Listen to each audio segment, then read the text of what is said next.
कुछ कहानियां अधूरी रहकर ही मुकम्मल लगती हैं। कुछ रिश्ते नाम नहीं मांगते और कुछ प्यार बस पल भर का होता है, लेकिन उम्र भर साथ चलता है। ये कहानी भी वैसी ही एक खामोश मोहब्बत की है, जिसने कभी आवाज नहीं की, लेकिन हमेशा दिल के अंदर गूंजती रही। इलाहाबाद सर्दियों की वो शामें, जब गंगा के घाट से ठंडी हवा मोहल्लों में सरकती थी। पुरानी कोठियों के जंग लगे गेट, कहीं दूर से आती पंडित जी की माइक पर दी जा रही संस्कृत की क्लास, और इसी मोहल्ले की एक छत पर बैठा था आरव मिश्रा, 24 साल का, शांत, सलीकेदार और एक अदृश्य दर्द से भरा हुआ लड़का।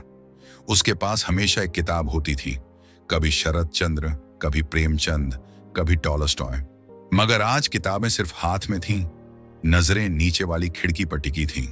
खिड़की खुली थी, पर पर्दा हिल रहा था, और उसी पर्दे के पीछे थी विद्या। विद्या, एक तूफान सी लड़की विद्या, आरव की मौसी की बेटी, मगर रिश्तों से ज्यादा आत्मा का जुड़ाव था दोनों में। 22 साल की, जिद्दी, हंसमुख और बेहद तेज। लहजा ऐसा जैसे किसी उर्दू शायरा की नज्म जिंदा हो उठी हो। उस दिन विद्या ऊपर आई, गुनगुनाते हुए, किताब में छुपकर देखना बंद करो, आरव भैया नहीं हो, अब उम्र बराबर की हो गई है। आरव हल्के से मुस्कुराया, मगर कुछ कहा नहीं। कभी बोलोगे भी कि नहीं? विद्या ने मजाकिया लहजे में पूछा। क्या कहूं? आरव ने बोला। जो आंखें कहती हैं, विद्या ने कहा। आरव फिर चुप रहा। आरव यूनिवर्सिटी का टॉपर था, अंग्रेजी साहित्य में एमए कर रहा था। विद्या हिस्ट्री ऑनर्स कर रही थी। दोनों की क्लासें अलग थीं, लेकिन दिल की क्लास एक ही थी, अनकही बातें और खामोश इश्क। कॉलेज के बाहर एक चाय की दुकान थी, जहां दोनों शाम को अक्सर मिलते।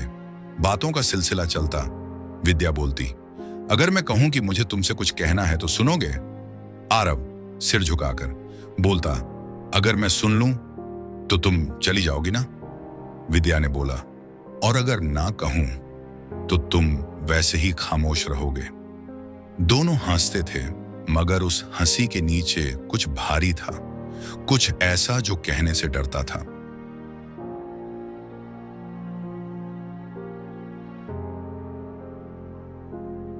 एक दिन विद्या की मां ने बताया, उसकी शादी तय हो गई है। विद्या छत पर आई। आरव वहां पहले से था। आसमान बादलों से भरा था। मैं जा रही हूं, आरव। कब? उसकी आवाज कांपी। 1 महीना है। खुश रहो, आरव ने कहा। बस? विद्या की आंखें भीग गईं। तुम्हारे पास और कुछ नहीं कहने को? तुम बहुत अच्छी हो विद्या, वो कहकर उठ गया। विद्या वहीं बैठी रही। उसका चेहरा आसमान की तरफ था, लेकिन उसका दिल एक बंद खिड़की की ओर ताक रहा था, जहां आरव की आत्मा हमेशा के लिए कैद हो गई। आज उसने काजल लगाया था, आंखों में समंदर था। मैं फिर चुप रहा। शायद मैं डरपोक नहीं, मैं बस वो इंसान हूं जिसे अपने ही संस्कारों ने कैद कर लिया है। मैं उसका देवता नहीं था, मैं सिर्फ उसका एक पल था जो कभी खत्म नहीं हुआ।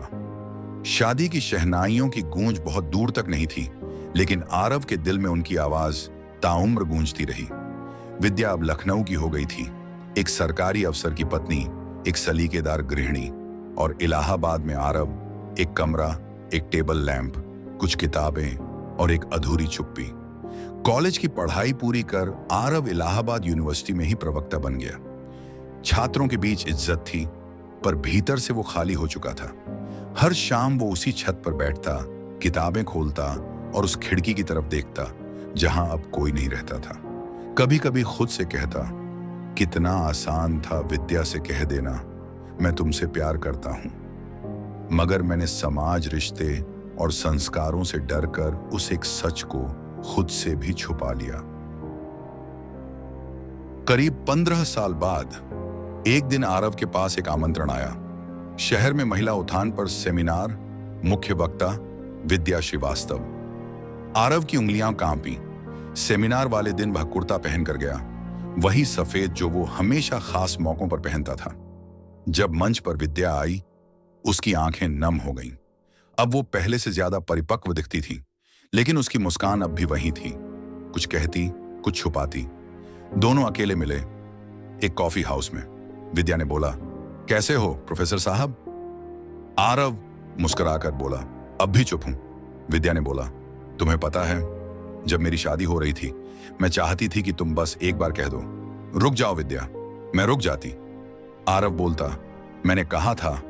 विद्या धीरे से बोलती, कब? आरव ने कहा, जब भी मैं चुप रहा।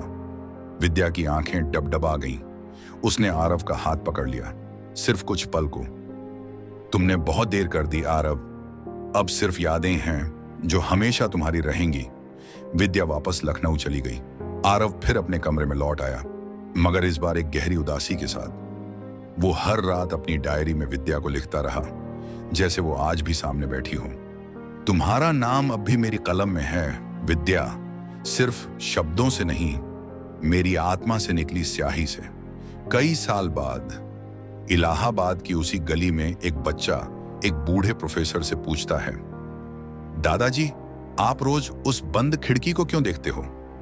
आरव हंसकर कहता है, क्योंकि कभी वो खिड़की खुली थी और वहां एक लड़की थी जिसने मुझे सिखाया कि चुप रहना भी कभी कभी सबसे बड़ा गुनाह होता है।